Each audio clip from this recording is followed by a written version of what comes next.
This is Inside the Locker Room, where football isn't just a game, it's a war zone. Every take, unfiltered. Every prediction, ruthless. From Sunday battles to primetime legends. We break down the matchups, the mind games, and the moments that define champions. Fantasy, film, trash talk, all inside the locker room. So if you came for smoke, you're in the fire now. We are back with another episode of Inside the Locker Room, episode 32 at that. And we're starting off, this is week 16. NFL season is closing up. It's been fast, but I know for the three of us, we can't really say too much because our teams haven't had the expectations that we kind of had in place. When Adam joins the show, hopefully we'll be talking about the Seahawks and the Rams. So that'll be something good. But Ben, I want to start this podcast off with the Jets. They just released Alan Lazard. They fired their defensive coordinator. So it's been a lot brewing over there in New York. What are your thoughts? And the Jets are looking towards the early offseason. I'm looking towards free agency, looking towards the draft. So what are your thoughts on this? So, it's obviously very familiar territory looking into the offseason very early for the New York Jets. As you just mentioned, they just fired defensive coordinator Steve Wilks and also released wide receiver Alan Lazard. I'm going to start off with Coach Wilks first. I've never seen this Jets defense this bad in a very long time, and especially when this defense was supposed to, come into the season looking better on paper. Nothing against Steve Wilks, as a defensive mind, but we were just all expecting, this defensive unit to, improve and be stronger, but they suddenly, took a dip. They couldn't get an interception all year. They still don't have an interception all year. And, believe it or not, Quinnen Williams has more picks than the New York Jets as he grabbed one last week before he got injured, unfortunately. But that's just a crazy stat to me. And then, rounding out this news here with wide receiver Alan Lazard, it's been an unfortunate couple years for him post Rodgers. Great guy, of course, but just hasn't been really healthy and hasn't really seen the field as much as he's wanted to. And, just got to improve his catching ability too, in my opinion. But I'll ask you guys this. Do you guys see, Alan Lazard, going up to Pittsburgh, giving a little A-Rod, a little call here once again? I think he's going to find his way to a playoff team. I could see the Rams because, Devontae Adams just got hurt. I can see the Steelers because the Steelers are still fighting for that playoff push, and if they do make the playoffs, they're going to need it wouldn't hurt to have another receiver next to DK and the other back. I'm not back as well, wide receiver 2 and wide receiver 3. So Alan Lazard is going to go to a playoff team. He's shown multiple times that he can be reliable when having a good quarterback. We've seen with Rodgers that deep threat. Alan Lazard was that. So look. I can see him going to Pittsburgh. I can see him going to LA, but I believe he's going to get picked up regardless in the coming days.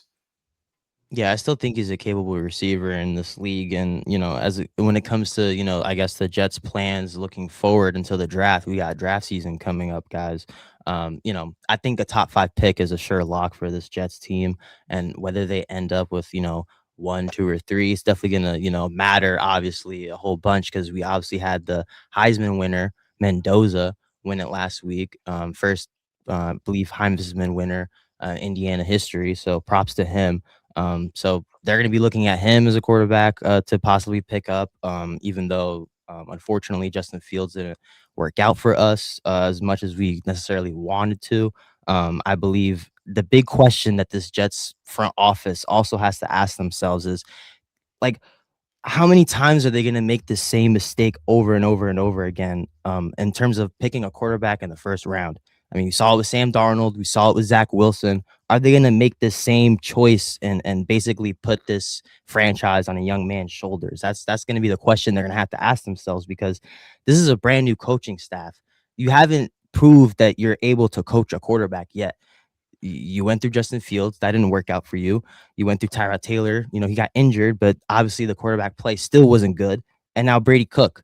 So I believe that's why they also trotted out Brady Cook because this coaching staff still has to prove to, the Jets organization that they could coach players, and they still haven't proven that yet. So that's going to be the main question mark for me in this offseason.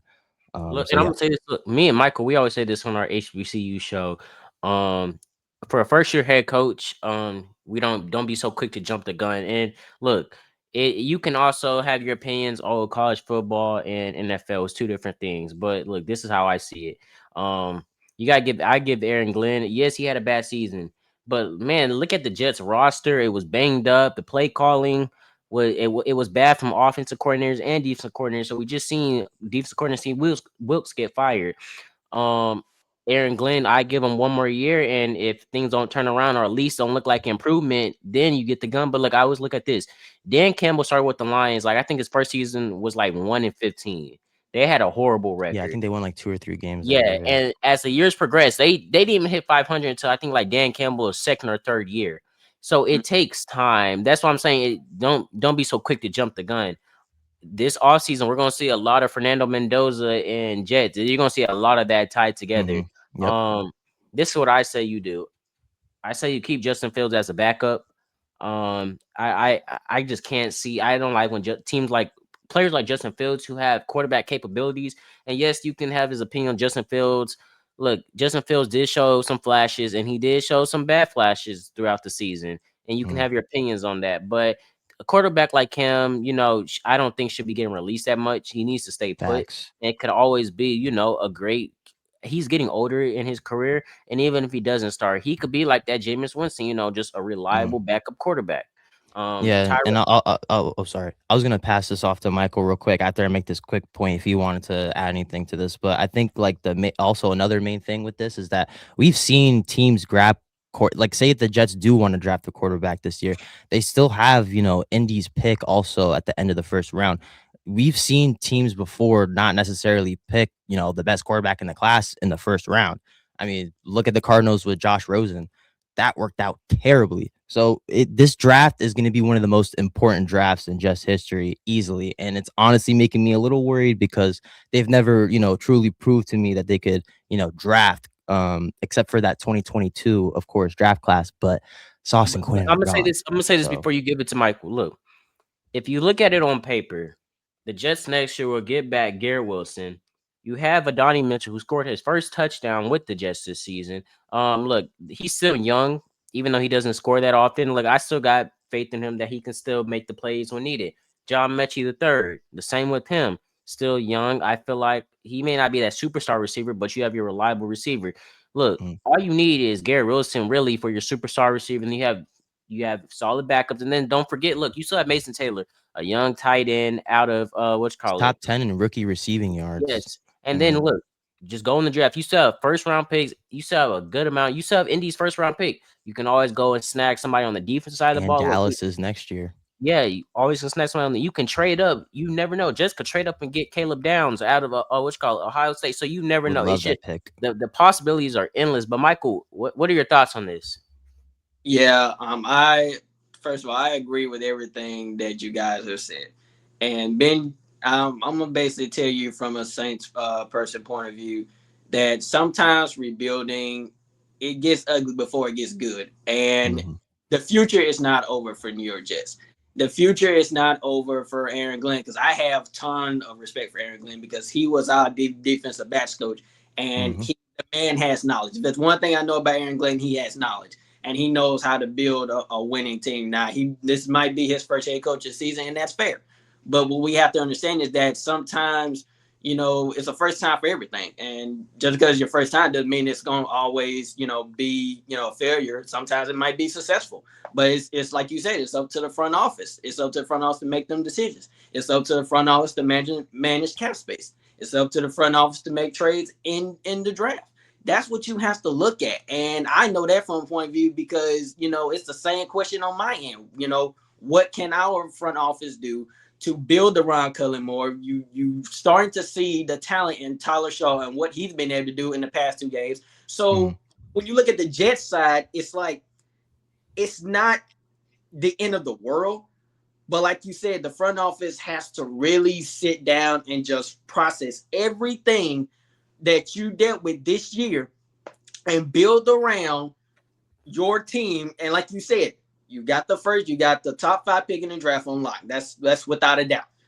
But at the same time, it's about how well you use that top 5 pick at the end of the day.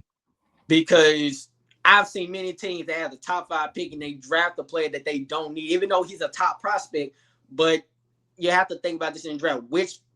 Which position on the team is the major need? And I believe it's the quarterback. It's the quarterback room. And I agree with Deuce. Keep Justin Fields as your backup. Draft my guy to Indiana who won the Heisman. Shout out to him, by the way. You have to kind of dig deep. You have to do your research. You have to do your homework. And that's what the Jets front office needs to do. It's not the end of the world for the Jets, but they have to dig deep. They have to figure out what is the biggest weakness, build up on that, and then carry it on to every position on it from the punting unit all the way up to the court. Really start from the quarterback room, first of all. Then carry your way down to the special teams. And then if you want to change some coaching staff, that's fine too. I can understand firing your defensive coordinator. Sometimes what don't look good just don't look good. And sometimes you got to go out and do some more. So that's just what it comes down to. Because let me also say this, and Ben, hit me if I'm wrong here, but the Jets expect to have a significant resources with over $99 million in cap space and 4 selections in the top 64 picks in the 2026 NFL draft. Now, before I go any further, am I correct on this? $99 million in cap space. Am I right about that? I'm expecting us to have some good money to spend, and I mean, we could even get even more. Like, honestly, I expect us to move Breece Hall this offseason. And I mean, we keep mentioning. And if y'all do move Breece Hall, look, Jeremiah Love just declared for the draft. I saw that as well. And honestly, I think we would be fine with rolling with Braylon Allen as running back 1 next year. I love me some Isaiah Davis as well. He scored his first touchdown last week for the Jets against Duval in Jacksonville. I mean, we got absolutely killed that game. But I mean, going back to, I guess, this quarterback topic real quick. We keep mentioning Justin Fields, and this is going to be like obviously the biggest, question mark for this team, because like I keep saying, the Jets have never had this caliber of a mobile quarterback before. And people can say all they want about his, 60-yard passing games. Those were not pretty. But at the same time, this whole team isn't pretty. So it's like it's hard to sort of analyze and see, which hole on the team is, really costing you more. But it's a lot of work that this team needs to do. So for sure. And I hate to cut you off real quick, Mark, but look, it's gonna start with that front office. That's where it's all gonna start. First, look, I'm gonna say this: you gotta get new offensive coordinators and defensive coordinators for Aaron Glenn. We just seen it this year; it just doesn't work. I honestly think Justin Fields performed better with the Steelers in the few games he played last year than he did with the Jets in the games he did this year. Aside from week 1, because week 1 he did show some flashes. Man, take me back to week 1 Jets. But after that, it kind of was just like, it just looks sketchy. That was the first time we seen them score like over 30 points. I was astounded. I was there in the stands. Man, take me back to week 1. But no, you're exactly right. The offense has been putrid. But see, what here's the thing, it kind of reminds me, back to how it was when we first started our first week 2 games, where we were scoring over 30 plus games, and then we just went flat after week 3 when we had Derek Carr. You have to understand that, sometimes if you're going to start off hot, you got to make sure you stay hot throughout the entire 17 of the regular season. And you're going to have competition. You're going to have downfalls with injuries, players putting on IR, players, out for the season. So I think the main problem that happened with the Jets that were in week 1 to now is that when you look in the middle between week 1 and now, there's a downfall. There's a shift of players getting hurt, of the coaching staff not on the same page. The players are not on the same page. So that's just really what it determines, because week 1 can always look good, and then you go towards the end of the season, it's just like, it's night and day. Yeah. All of a sudden. I mean, look at the Houston Texans. Even they started out 0-3. People were talking about them in the Super Bowl. That would be insane, and we might see that. But I mean, I guess another potential, 2 teams are trying to get their path to the bowl this season. We got a Thursday night game here. It's going to be pretty insane. It's got a divisional matchup. We got the Rams traveling to Seattle. Shout out Adam, of course, from inside the locker room. Proud Seattle resident. And also prayers to Seattle as well. They're currently experiencing flooding. So hope everybody in Seattle is okay. Thoughts and prayers out to them. But yeah, as I was just mentioning, Rams are traveling to Seattle to face off the Seahawks. Rams beat the Lions last week. Seattle barely squeaked past the Colts being led by Phillip Rivers. What do you guys expect from this game? I mean, Seattle's a very hard place to play in. These two teams is going to be a very close game, in my opinion. Of course, being a divisional matchup could really go either way. Deuce, you want to start off with this one? I mean, just for this game, honestly, although Seattle barely squeaked by the Colts, we always say this in the NFL, these are your trap games, and the Seahawks just barely survived a trap game. The Colts almost caught them slipping. And it's going to be a close game since they play LA. One, because they're rivals. Two, because LA is probably, you could argumentally say they're the best team in the league, and a lot of people will agree with you with that argument. You can say Seattle's the best team in the league. You can have your fair share argument on that. So it's going to really come down to this. Look, this is going to come down to who gets and honestly, because we know somebody from the NFC West is going to get the first seed. This game is going to probably determine who's going to get the first seed out of the Rams and the Seahawks, and who's going to get a wild card spot, and who's going to have to play away, not home, for the first round. And that sucks, but that's what happens in a competitive NFC West. And the 49ers are in that bunch too, because they could very well likely win the NFC West. But look, I can't really talk too much about the Seahawks because Adam knows them more than me. But look, I'm gonna say this: you got to get JSN. You got to get JSN and the offense running. The offense. Look, Seattle's defense is probably argumentally one of the best in the league. They're top 5, top 3 at that. Seattle, it's not the defense I'm worried about. It's really not the offense I'm worried about. But with the Rams defense, and we saw this against Detroit when Detroit was up 10, Rams were able to come back and win by by more than 10, I believe. So Seahawks offense just has to come to play. You got to get JS in the ball, move the ball through Kenneth Walker and Zach Charbonnet. But they've been doing that all season. So I see Seattle taking this game. Honestly, it's going to be a close game. I kind of see Seattle. It's going to be. I don't see really be high in scoring. Probably see somewhere like in the 20s. I kind of see Seattle probably winning 28-24. But if the Rams do win, I am not surprised.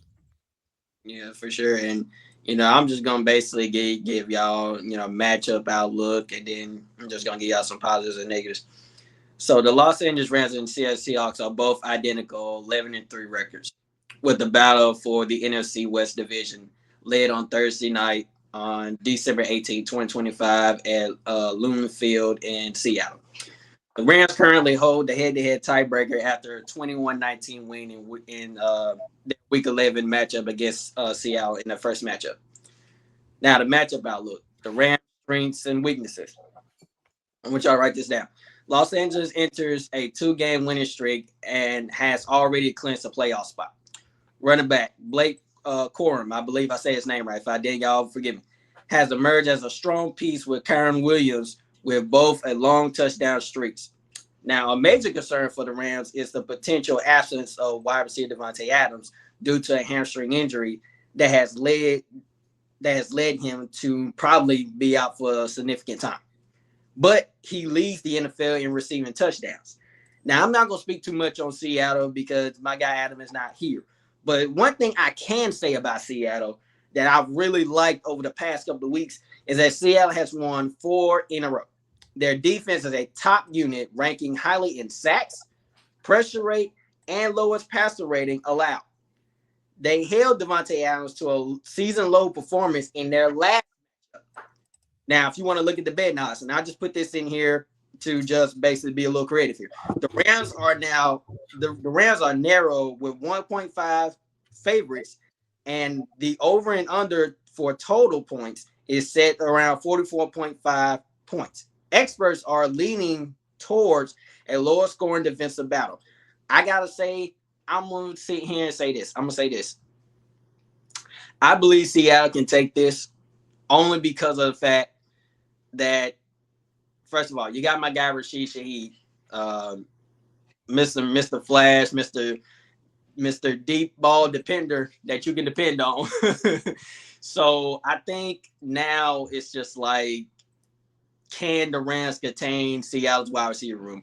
Can the Rams contain Seattle's running game? Because let's not forget, Seattle does have a pretty significant running game. But before I go any further, Ben, is there anything you want to add before I give out the Rams positives and Seattle's positives and negatives? Yeah, I think a huge factor of this game is that the Rams are kind of going to be on sort of a shorter week here. They're going to be the ones, traveling. I like Seattle at home. I mentioned before of how hard it is to play there as an away team. Man, And then also I think that loss of Devontae Adams is going to play a huge role because it pretty much evens up their wide receiver cores if you think about it. JSN with the number one on Seattle, and then Puka would be the number one on Los Angeles. So when you compare defense to defense, like you just did, Michael, I really like Seattle as well. Ernest Jones and Nick Manwari have been crushing it this year, especially last week. Shout out Manwari with the sack. Had Phillip Rivers on his back, but obviously didn't hurt him too bad there, of course. But also just want to make a quick note of how impressive it was also too, and inspirational it was to see, Phillip actually go out there in the football field and take a top yeah, 5 defense to the wire. And I just thought it was funny too. The quick note as well with that game was that Jason Myers had all the points for Seattle. So hopefully Seattle's offense looks better this week. I think the Colts defense kind of had them, a little stuck. yeah. So we want to see this run game get better too with Carbonet and Kenneth Walker. Finally, please. Yeah, I'm gonna say this. Me and Deuce, we talk about this all the time on our HBCU segment. Regardless of college or NFL, it doesn't matter. Every team has a weakness, and when it comes down to games like the Rams and the Seahawks, is that which team's weakness is gonna show up the most, and which weakness on both teams is gonna cause them to lose the upcoming matchup. So it's really gonna determine, just you can, like, take the talent out of the equation. Okay, this is really, when you narrow it down, you look at the weaknesses on both sides of the ball. Can Seattle get down the field? Can they score points? Can they red zone? I know they can because Adam can agree with me on that. And then you got the Rams, with Devontae Adams out. Will the receiving room, me and Deuce, we talk about depth all the time. One player goes out, it's next man up mentality. So can the receiving room of the Rams pick back up where Devontae Adams left off? So you have to think about that too. Every team has a weakness. Every team has a hole somewhere. And what's going to determine who wins this game is which weakness is going to prevent them from winning. Deuce, we talk about that all the time. I know you can agree with me on that. Yeah, and look, I keep saying this. This game, look, the NFC West right now, due to it being so competitive, you can arguably either get the 1 seed or as low as a 7 seed. I'm not then none of the top 3 teams are gonna miss the playoffs, but that's just the saying in the seeding. So obviously Seattle and LA knows his games, the stakes. Matthew Stafford's been playing MVP all like MVP caliber all season. Puka Nacua just had one of the best. Look, I was watching him last week, and this is my first time really getting to watch Puka Nacua. I said, "What the heck? This man is crazy." The fact that he's reliable on the deep routes, on the short routes, he's just reliable when you need him in big plays. Yep. Devontae Adams, before he went out, you can see that he is also, just that caliber wide receiver that, another target for Matthew Stafford. The Rams, I'm not gonna say this game ultimately decides who gets the 1 seed, but it plays an important part because it has tiebreakers and all that plays into it. But what I do want to jump into now is, the NFC South. Speaking of the NFC South, the Saints just beat Carolina in an upset win Crazy that game. a lot of us did not see happening. Yep. Now, the Falcons beat the Buccaneers. So, Carolina was leading the division temporarily, but now the Buccaneers are taking the division again. Carolina and the Bucs do play 2 head-to-head games. They play this week and then they play on week 18. So they still have 2 head-to-head games. But Ben, I want to start with you. Who do you think wins this division? I think the Bucks still got it, but even though they don't necessarily deserve it more than Carolina, because in my opinion, I think the coaching, prowess that Todd Bowles has had this year hasn't been necessarily the best. And I love me some Todd Bowles. Not when he was coaching the Jets, but just in general, he's not a bad coach in my opinion. But just last week was just terrible for Tampa. They led up a crazy loss to the Falcons, and obviously it was a closer divisional game, and it could go either way. And Kirk Kyle Pitts also had a had legacy game. yeah, Kirk had also a great game, and obviously Kyle Pitts, like you just said, 3 touchdown hat trick game. Shout out to Kyle Pitts. But yeah, with where was I? Yes, with the Bucks. I think last week was just the week full of mishaps and was just disastrous, especially at home. And you saw how frustrated Mike Evans was after the game, slamming his helmet and just looking frustrated in his first game back. Like, could you guys imagine receiving for like over 100 yards for your first game back from like a crazy injury? You almost get injured again, and y'all lose by like less than a field goal. That would be insane, feat there. But yeah, like I just mentioned, I think Carolina's path to the playoffs just comes a little bit more impossible now.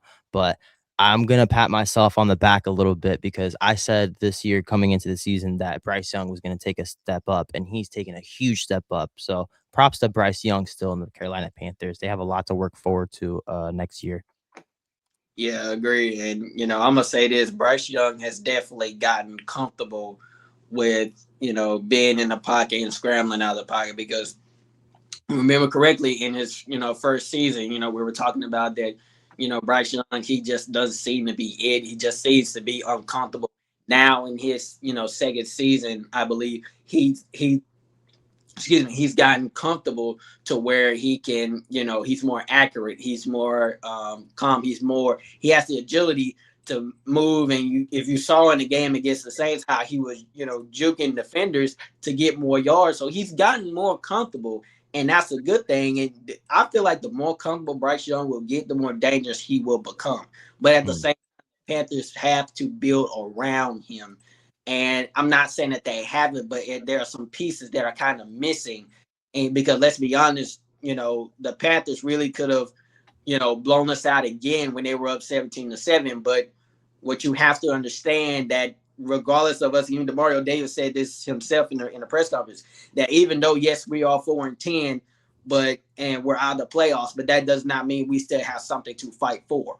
And and I'm gonna say this because me and my dad, we talked about this 2 days ago, that regardless of our record, we don't want to just settle and just, lose all our games and just settle for a top pick. You never want to see your team just quit and just suffer. You at least want to see your team go out and fight. And I believe that's what we're starting to find. We're starting to find our way into fighting to win these tight games. And hopefully, in my opinion, I would love to see us win these last 3. But, do I think it's possible? I can't really say right now, and it's highly likely. It's 50-50. But, if Tyler Shaw and Cullen Moore can continue to get more creative like they have been, then, there could be some positives going into the offseason. But I'm going to technically say I think the Tampa Bay Buccaneers are going to win this anyway. But like you said, Ben, I don't think they deserve it either. And that's look, that's not me being biased. I think it's just the Bucks defense, and also like obviously the amount of penalties that both teams had last week was crazy. But I'll let you finish, Michael. No, you're good. But I'm just saying that if you just look at it from record, performance, and coaching staff standpoint, I think the Panthers have that top edge over the Buccaneers because let's be honest, they've lost 2 straight. They've even with Mike Evans back, they just have not been able to get back to that winning side. They've kind of lost grip on how to control, ball games, which have led them to lose the last 2 games. And I know a lot of Tampa Bay fans might not agree with me on that, but let's be honest. I mean, the record is, what you see on TV is showing in your face. So I don't have to sit here and lie about it. You can see it for yourself. But yeah. I feel like we see a lot of teams too. Like they're starting to double Emeka Egbuka, and that's why hasn't really been in the mix as much lately. Obviously, he had a bounce back game last week against the Falcons, but you saw a little bit of a dip in production even with Mike Evans out. So teams are starting to figure out, these offensive schemes in the NFC South. You know, I think this division in a couple of years will be a lot better too. I said this at the beginning of the season. This division is just mid to me, and it was going to come down to the Bucks and the Panthers most likely, and probably the Falcons. Let me say this: since week 6, the Bucks have just lost their train of high. I mean, at the beginning of the season, from week 1 to like week 7, the I Bucks, had them top 7 in my power they, rankings at yeah, one they point. were like they honestly could. They debatable were a top 5 team, the best team in the league. You could argue that too. Yeah, Baker was playing But his mind out. since But then, it's just been like that team has just been mid, and it's like, look, you lose 24-9 to the Lions, but the team they haven't beat a team over 500 since beating the 49ers. You lost the Patriots, the Bills, the Rams. You can't beat the Saints. You lost to 2 division rivals, the Saints and the Falcons. And let's see. So you play the Panthers, the Dolphins, and the Panthers again. Let me say this: for the Bucks, their schedule is easier than the Panthers because the Panthers still have to play the Seahawks, who the Seahawks right now are competing for first place. And I don't see the Seahawks resting starters as teams like the Jets and the Cowboys. Hopefully, they do. So let me say this: I think the Bucks take this division. Like y'all said, do they deserve it? No, because they've been playing. They haven't been playing well the last half of the season. But due to their schedule being easy, I think they can split one with Carolina. I think they take one with the Dolphins, and I honestly see Carolina finishing 1-2 while the Bucks go out. They go 2-1. The Panthers are just gonna. I see improvement every year from Carolina, but Carolina just needs to make that one big splash that's yeah, gonna make their team, stand out. You gave Bryce Young weapons with Tet, and we see Rico Dowdle and we see Chuba Hubbard in the backfield, and we see the defense. You got J.C. Horn, you got all these star stuff, you got all these young players on there, but the Panthers just need that splash that's going to get them back to the playoffs. The yeah, Bucks, they're in the same boat. Do I think they're look the Bucks? They've had injuries all season. Next season, hopefully they'll be fully healthy and we can see this team back to its strengths again. But the Bucks on that defensive side of the ball, they still need to make some signings.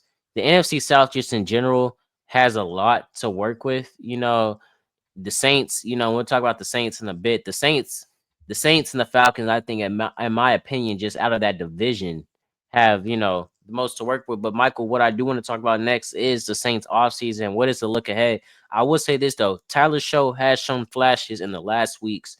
He's shown that he's put his body on the side to win. We got a late hit against the Panthers the other week, and it set the Saints up in field goal position to win the game. But what are your thoughts on this team just going forward? yeah. Real quick before I get into that, I'm gonna basically say this about the division title, then I'm gonna jump to your question, dudes. The division title will likely get decided in the final 3 weeks, as the Buccaneers and the Panthers are scheduled to play each other twice. On week 16, the Buccaneers will travel to the Panthers, and on week 18, the last game of the season, the Panthers will travel to Tampa. So, that game is really, like you said, Ben, this game is really going to determine, just who can win out their next 3 games. And that's going to really determine who the NFC South winner is going to be. So I'm rooting for Carolina that they stop chasing and become the division leaders, because I think they have a chance to. It just depending on how well they finish out. Do I think it? And anything's possible. They get into a big Seattle. I know that's not what Adam would like to hear, but in the NFL, anything can happen. We've seen teams. Let's look at the Bills for example. The Bills were getting beat by the Patriots. They came back and beat them. Was not expected. So. No. I called the Bills beating the Patriots. Caught the Bills. The Patriots haven't played. They've had a cupcake schedule all season. I called it, but I get your point, Michael. Look, when I saw them do that, I'm just like, oh my gosh, I just lost another prediction. But anyway, but the Patriots are up 21-0. That was insane. But yeah, continue. I don't understand. I don't know. I really never seen. I never seen the Patriots do that till that day. I was just shocked.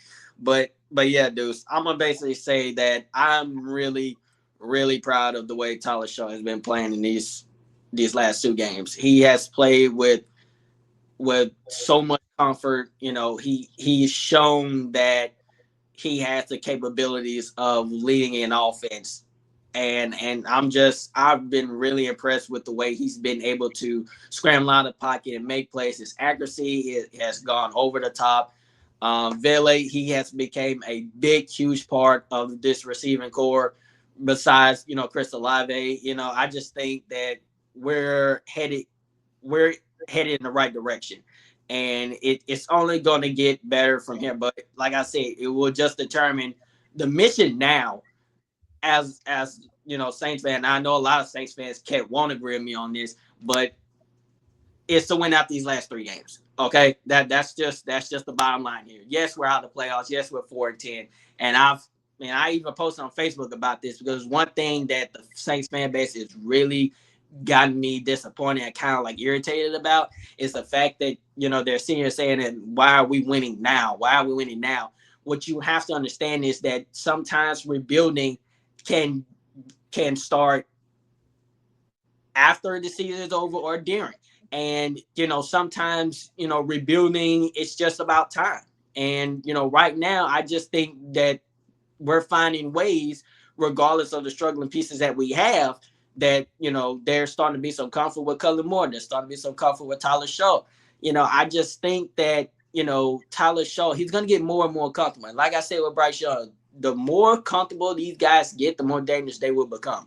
But at the same time, the only way they can get dangerous is that they have the team around them, and the front office can build around that franchise guy.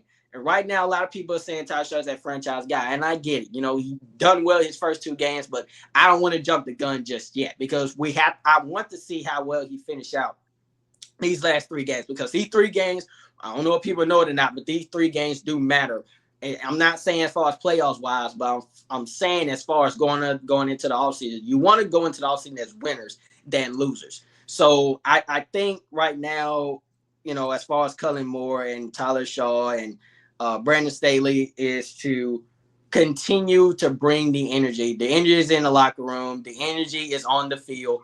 And I just think that that's going to play a huge factor into these next 3 games on, how well and how far away are we from rebuilding.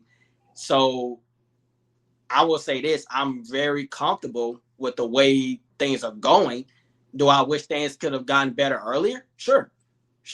But like I said, I've accepted my fate. I knew how this season was going to go. I said that our season was not going to go the best, regardless of, Cullen Moore being the head coach and all that. But like I said, we just have to find ways to get comfortable. And we found those ways. We beat Tampa. We beat Carolina. We swept them, which I think is a huge step, especially as far as in division. If you can't beat any other team, you want to at least be able to sweep your division rivals. Okay. Now, I know that might not make any sense to everyone, but it makes sense to me, because that's the step in the right direction to me. So to sum all it up, I think Cullen Moore and Tyler Shaw just keep continuing to be creative. And I'm going to say this, Devin Neal, he has shown potential. The draft pick out of Kansas, he's shown potential. He's shown that he can move the ball. He's shown that he can make people miss. There are pieces, y'all, that are coming up that should have came up earlier, but sometimes it doesn't happen that way. Sometimes it's not how you start, it's how you finish. And so far, we're finishing on the right path. And these young guys, these draft picks, are starting to develop and show their skills that they can be trusted as starters in the next following season. So the rebuilding is there, but it's all up to Mickey Loomis. It's all up to the front office, who, to be honest with you, I can't even trust Mickey Loomis. I don't care what draft pick we have in the top 5, top 10. It's just really all up to him. But as far as the front office goes, like I just said, with y'all being, it's up to them to make the right decisions, to bring in talented players to improve in the first season. And I think the future is bright for the Jets. I think the future is bright for the Saints. I think the future is bright for any team that's struggling right now. But at the same time, it just depends on how far that team is from the rebuilding stage. Because this is just phase 1 in rebuilding as far as New Orleans wise. I'm just going to say that. I'm going to say this. Look, first, currently, New Orleans has the 7th overall pick. Look, you can win and go into the postseason with on a positive note, but that hurts your draft odds. But let me say this: it depends on how honestly, I think it depends on how the Saints are feeling going into the offseason. Sometimes we see teams play out their schedule. Sometimes we see teams tank, and some front offices have their opinions on it. Me personally, I think the Saints, if for them, I think they should just keep letting their young guys play the season out. If you win, you win. If you lose, you lose. Honestly, they're not getting the first overall pick. That's going to go to the Titans, the Giants, or the the Raiders, or even possibly Cleveland. So I think the Saints should just play out their schedule. Do I think they're going to win out? No, but I think they'll probably win one more game or two. But I will say this: when you go into free agency, you got to get some players on that defense, and also you need to get another wide receiver. Y'all traded Michael. Who was it that y'all traded to Seattle again? Rashid Shaheed. Yeah, y'all traded Rashid Shaheed, who was an incredible wide receiver too, behind Chris Olave. One thing I will say, Chris Olave, he has to stay healthy for next season. Saints. One problem with the Saints is they deal with the injury bug a lot. Players get hurt a lot over there in New Orleans. We see this with Alvin Kamara, but with Alvin Kamara, I'm gonna say this. I'm gonna talk about Alvin Kamara in a bit, but for Chris Olave, you gotta get him a wide receiver too. He needs that wide receiver too on the Saints. And I don't care if it's a young guy. I don't care if it's an older guy. We have already established that Chris Olave is that wide receiver 1 in New Orleans. So an older guy wouldn't matter. Look, you can go out, you get a player like DeAndre Hopkins. If the Seahawks don't resign Rashid Shaheed, maybe you resign him. Khalif Raymond, Jawan Jennings. I'm just that's Marquise Brown. I can go on and on about the receivers. Adam Thielen. So Dynami Brown. There's receivers that the Saints can go out and pick, and then also in the draft, the Saints can go and look for a receiver in the draft. But with the Saints, I'm gonna say this. Michael, you were right. What you said, the defensive players are starting to shine. Kool-Aid McKinstry starting to show flashes. Chase Young, he did it. It didn't pan out how we wanted, with the Commanders. It didn't pan out how we wanted with the 49ers. But look, he's shown flashes with the Saints. Yeah. For the Saints, honestly, do I think they're going to make the playoffs next year? No. And the year after, maybe, because it's just going to take time with this, where the Saints are just currently at. It's just going to take time. It's too soon. It's too soon to talk about playoffs right now. And look, that's what a lot of Saints fans, and this is what a lot of Saints fans are going to have to get through their heads. The Saints are in a rebuild mode right now. They're like with the Titans, the Browns, the Browns, and the Jets. Like, I think y'all are almost all in the same bunch. Like, the playoffs are just not your focus right now. As like, for instance, like a team like the Cowboys, they were just on the cusp of the playoffs. Yeah. Panthers, a team on the cusp of you. So the Panthers, like, these are like teams. Oh, we just need some minor adjustments to, like, these are holes. But teams like the Jets, the Titans, the Browns, the Saints, y'all are in a rebuild. Like, y'all have to y'all gotta the coaching staff, the defense, the offense. It's a lot to it. Yeah, and see, here's my thing with that, Deuce, and I agree with you, and I'm glad that you touched base on that rebuilding stage.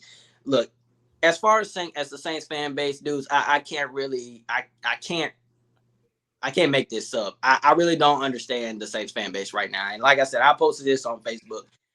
It's getting ridiculous, and I'm just kind of like sick of it, because every week even when we're winning, even when we win the 2 straight games, they're still complaining. So I can't really speak for the Saints fan base, but what I can tell you is that I understand the rebuilding stage. I can't speak for the Saints fan. I might be the realest Saints fan here, but I'm gonna tell you this right now. I understand the rebuilding stage, and I'm patient for it, because this is not the first time that we've been in this position. But what the Saints fan base has done, they've gotten so spoiled with the transition that we made over the offseason. They jumped the gun and thought that we were going to be something. And I specifically said that we are not going to be any better than the teams like Seattle. We're not going to be any better like the teams like the Rams or the Patriots or I can go down the list here. I never said that. But what I did say is that we are going to rebuild. We are going to rebuild. And this season is just phase 1 of it. And like you said, next season can be phase 2. we might end up getting a little better and possibly make playoffs and maybe in the first round and get eliminated. But I can't say that right now. But what I can tell you is that a guy like Veli, who has, like I said, he's shown potential. He's shown that he can go out there and make contested catches. He's starting to show that he can be that wide receiver to depend on besides Chris Olave. And a lot of people are saying, he could potentially be wide receiver too. I see that, but I can't specifically say it right now. But Vele has definitely shown that he can make those contested catches and that he is dependent on. Like I said, but like as far as the fan base goes, I really can't. I really can't break this down enough. The Saints fan base needs to understand this, that we are rebuilding. Okay, there is no why are we all of a sudden doing this, why are we all of a sudden doing that. It doesn't matter. What matters is that we're finding ways to win. We're finding ways to take care of the ball, even though we're still having penalty trouble. But like I said, that's part of rebuilding. That's up to the coaching staff to fix those problems during the offseason. And like I said, during the offseason, come down to Mickey Loomis and the front office, going in free agency, taking care of business in that. In the draft, taking business. There are a list of things that we must take care of in the right way. Because what I've known from Mickey Loomis is that he does things the complete opposite of the right way. And that has to potentially become a problem for the Saints as far as, bringing in talent-wise. So now it's just, like you said, it comes down to the offseason, come down to the draft. But what I can say this is that we have a chance to either win out or lose one of the 3 games that we have left. I potentially see some talent in Tyler Shaw and this offense that was not shown in the early stages of the season. But like I said, the Saints fan base, dudes, I'm just going to speak for myself here. I understand the rebuilding stage. I know what it takes to rebuild. This is just phase 1. Phase 2 is underway. It starts during the offseason.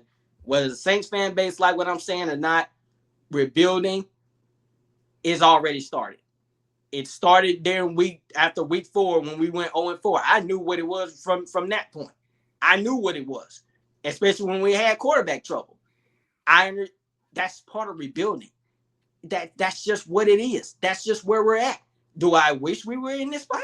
No one does. No fan base does. Ben, I know you can agree with me on that. But they've been bad my whole life. But what I can say is that how we finish off this season is really up to where we're at. And if we can win out, then there's something to develop on. It's something to add up on. If we don't win out and we lose all 3 games, y'all have a good y'all give yourselves better odds in the off season with draft picks. So. Yeah. That's just what it is here. So that's just my take on that. I mean, as far as the Saints fan base does, I don't think they understand, and I don't think they never will. But me personally, I understand, and I'm all for it. I'm patient. I mean, it's also new territory for you guys as well. I mean, Drew was over there, at the helm for so long. So Right. It's just, new territory for you guys, especially with a new head coach. Sean Payton was there forever too. So it's going to be a big culture change continuing over there in NOLA, but it's seeming to go well already, especially with sweeping Carolina, like we just mentioned, making that division, rivalries mean more in a division that we thought, wasn't going to put that much of a fight. But I guess the next topic we can go over here is we had a huge, something erupt in the league. We had a bunch of injuries, unfortunately, taking the league by storm last week. But the biggest one, Patrick Mahomes, quarterback, of course, for the Kansas City Chiefs last week, tore his ACL and his LCL against the Chargers, unfortunately, and he will miss the entirety of the 2026 NFL season. Guys, this year, the Chiefs are not in the playoffs. That hasn't happened for more than a decade. Mahomes is sadly not going to play for the rest of the year, this year and next season. Kansas City is also going to be dealing with insane culture change as well. What's your guys' first reaction to this? Well, for starters, look, Travis Kelce doesn't need to come back. Look, it's just his age. That was quick. I just look, cap space can go somewhere else, and look, you can honestly go get a tight end in the later rounds of the draft. We see tight ends blossom all the time. Jake Ferguson is one that I like to mention from the Cowboys. Look, they found Travis Kelce himself in the late rounds. So look, the one thing about the Kansas City organization is they can find a replacement tight end. But look, also look, the Chiefs are not going to have Mahomes next year. I say keep Gardner Minshew on the roster, not as a starter, but sign a free agent as a starter just for the season. Look, honestly, if I'm the Chiefs, look, I'm not worried about the playoffs because honestly, well, depending on how the start of my season goes, I will go and sign the best possible free agent quarterback that's already developed right now. You got names like Aaron Rodgers if he's still playing, Russell Wilson. I could go on with free agent quarterbacks, and then you Like just have Jacoby Gardner. Brissett, even I feel like would be a pretty good pickup for them. There's backup quarterbacks, and then you get Mahomes back for that 2027 season, but also it's gonna be a culture change. When Mahomes gets back, a lot of these players now are not going to be there. I also think, look, Hollywood, it's just a lot going on with the Chiefs right now. You got injury bugs going on left and right. You got age catching up to these players. You got contracts catching up to these players. The Chiefs prime, honestly, I think is over. We're starting to see teams again like the Broncos, the Patriots making their resurgence right back up to the top like they once Even were. the Colts, when they get a quarterback again, If they're the going to Colts be get a good. quarterback, I honestly believe you can run anything through that offense with Jonathan Taylor. You're poised for success. On the AFC West side of things, the Chargers just need to clean up a few mishaps. And look, they're Their just a few injuries games on back, the offensive line as well have killed and them they're with just a Joe few Alt and games Slater. back of they're literally just a few games back of first place. The Chiefs, they had their fun, they had their chance, they had their shots when they won the Super Bowl. Honestly, look, I said last year they shouldn't have even made the Super Bowl. A lot of games went their way that shouldn't have went their way, and they also got lucked out a few games. I also think I always think back to that kick against Denver in Arrowhead last year that they won.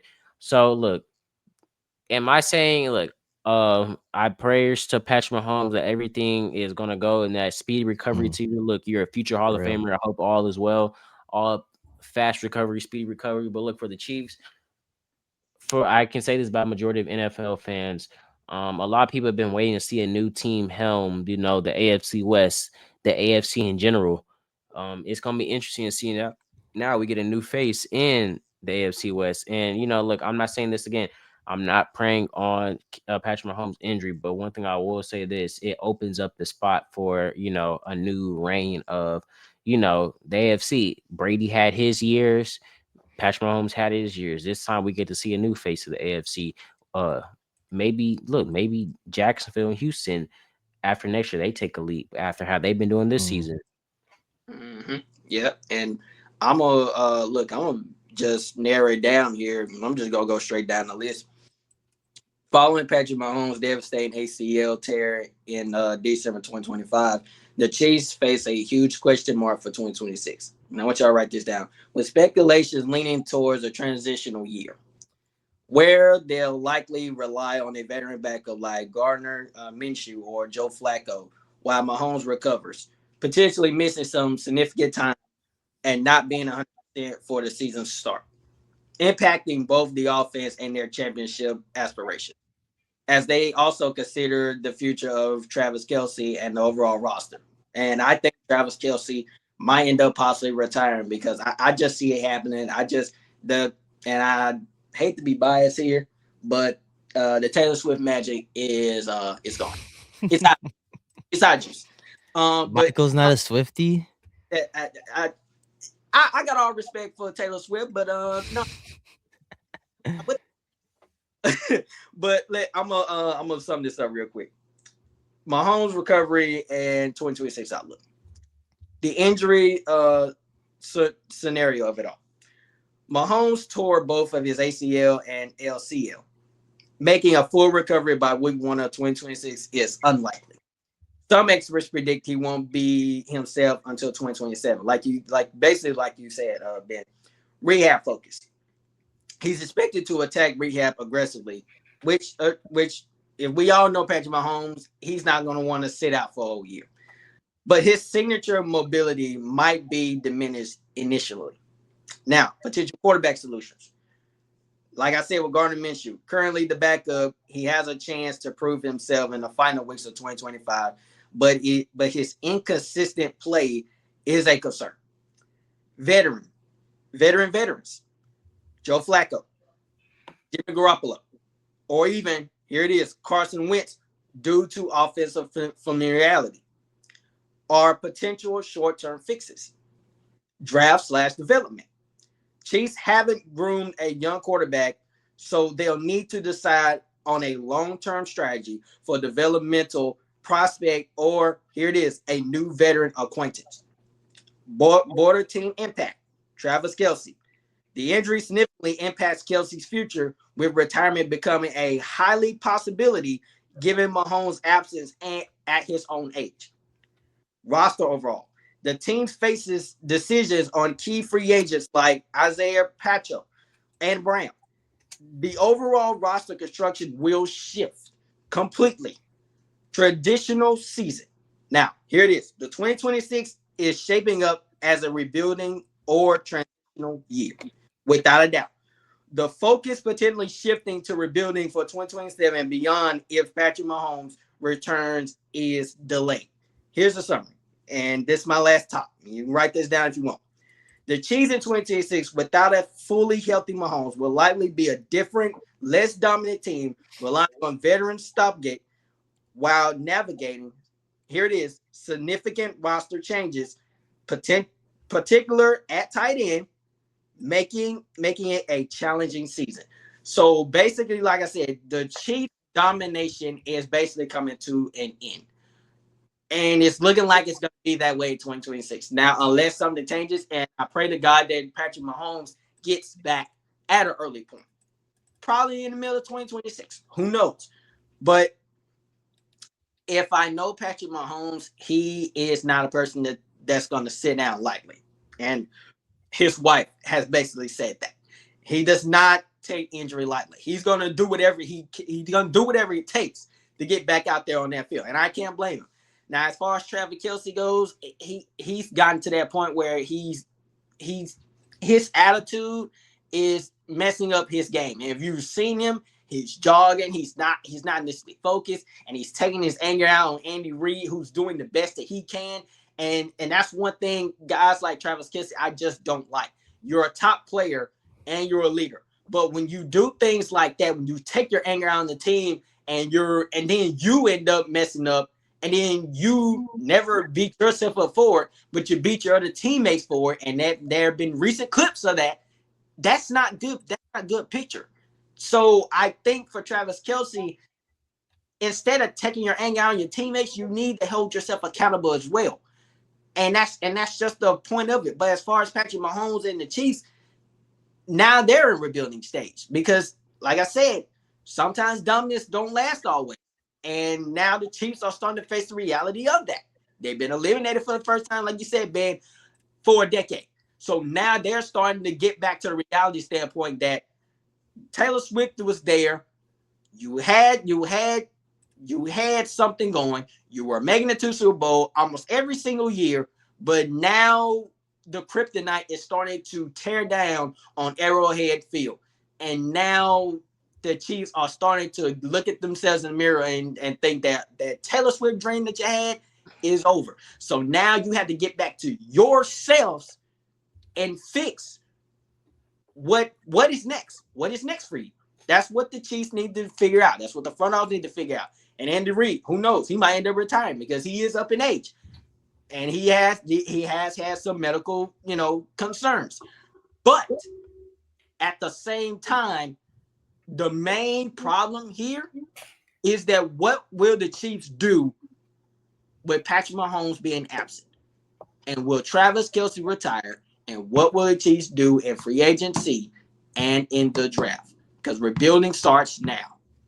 Look, Michael, you make a good point with that. But honestly, I see Denver or LA is going to take that division for the next 2 to 3 years. hopefully when Patrick Mahomes gets back, for Chiefs fans, they can start to see glory again. But right now in the NBA Cup is 110 to 105. The Knicks are up. Ben, what are your thoughts on the Knicks so far? I've been keeping up with the game cast this entire time. I can't lie. I was listening, Michael. Don't worry. But yeah, the Knicks right now, they're up currently by 5 points. This is the NBA Cup Finals. We saw the Spurs take down OKC last game on the west side of things, and that game was insane. We saw Chet miss a couple of free throws at the end of that one, ultimately costing the game for the Thunder, in my opinion. But this matchup, the Spurs and the Knicks, there's 5 minutes left in the fourth quarter. Knicks up by 5, like I just said. So far in this game, the MVPs for the Knicks has to be OG and Anunoby, Cat, Brunson, of course, and Mitch with 15 rebounds. Mitch off the bench has been great for the Knicks this year, and I've liked what Mike Brown has been doing with the rotation, especially with the Knicks compared to last year. Knicks weren't really rotating players as much as many would want, but this year it's been completely different. And we see players coming off the bench like Clarkson, Shamit, all these players that we knew could put in work, and now they're finally get the opportunity. But the Knicks have their opportunity to win their first championship in 52 years. So hopefully they'll be able to do that, but they're gonna have to go through Wemby, Dylan Harper, and De'Aaron Fox and company with the Spurs. And for the Spurs side of things, they've looked super strong on the West. We saw Wemby score 15 points in his first game back off the bench, nonetheless, against the Thunder. So we're going to see how the rest of this game goes, and hopefully the Knicks can pull through. But regardless, it looks like this has been like a dogfight, and it'll go down to the wire. Yeah, and look, one thing, look, and we are reaching our time thingy, so we will have to make a separate episode on the Pelicans and the Knicks, and I may make those 2 separate episodes just so we can get some more content out. But look, one thing for Inside the Locker Room, we are entering the college football playoff season and bowl season. One thing about me and Mike, we have been covering HBCU football for all season, and that has been doing wonders. We've had athletes join our show, and just a little special look into next week. We will be having a special Grambling basketball player and a Delaware State football player on our show. So stay tuned for that. But look, one thing for college football is so interesting when you get into it. So one thing I will be making sure that we do is on our side cover the 12-team college football playoffs and an important bowl game each week. That's what I'm going to challenge each of our hosts to do, and hopefully we can even get a college football guest on here one day to speak some college football playoffs. We do have games like Alabama, Oklahoma coming up, Miami and Texas A&M. A lot of people have their opinions on that. I know a lot of people are excited to see the underdog James Madison and Oregon play. So it's going to be a lot. And one thing I will say this for Inside the Locker Room, if you haven't noticed, each week has been something we've had a guest or something on one of our live streams, whether it be HBCU football, whether it be our regular Inside the Locker Room stream. So our goal is 500, and right now we are at 279 subscribers. Please help us to get 280. But we got to round it out, like one of our other fellow friends says on Inside the Locker Room with HBCU football. We got to round it out and get to 300. So that's what y'all got to do in the comments. Please share our videos. Our goal for this video is 200 views. Please share, like, comment, subscribe, and look, just talk in the comments. I was talking to Michael how about in one of our comments with HBCU football, we got JSU alums just arguing in the comments. And look, like I said to Michael, I said I'm not going to intervene in any of that, because that's more engagement on my thing. As long as they're not getting disrespectful, and as long as they're just debating about the football program, that's all it is. I'm gonna let them be. And our view has skyrocketed to 700 views. So look, obviously it's gonna work. So look, please help us get our views up.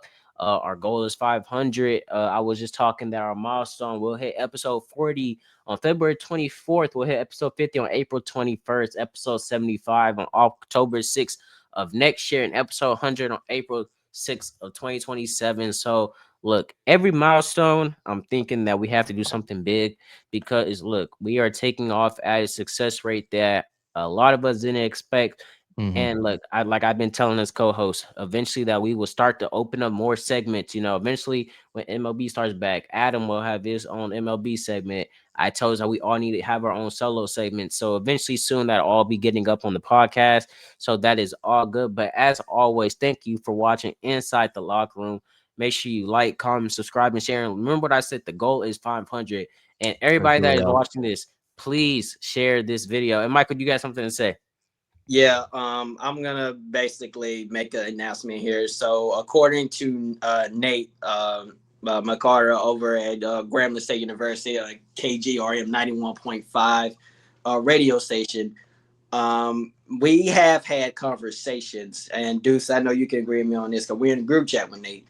But if possible, me and Deuce will potentially be either commentating with Nate or something like that, but the conversations are still being made with the manager over there at KGRM 91.5. So if you something in the radio station, yes, to do something in the radio station. If you are a Grambling person, or if you're an HBCU person, or you're just an Inside Locker Room fan in general, Ben, Adam, this is the same for you guys. We appreciate your support, because this is not only this huge for me and Deuce, but this is also huge for Inside the Locker Room in general. So yes, and look, and this is what I tell Mike all the time. Our HBCU football thingy is not, it's to better the Inside the Locker Room whole as a thing. We're trying to get everybody to get back and watch this. But look, one thing I will say, the radio station, we will get some exclusive behind the scenes content in there. So I got that working out. Me and Michael got that underway.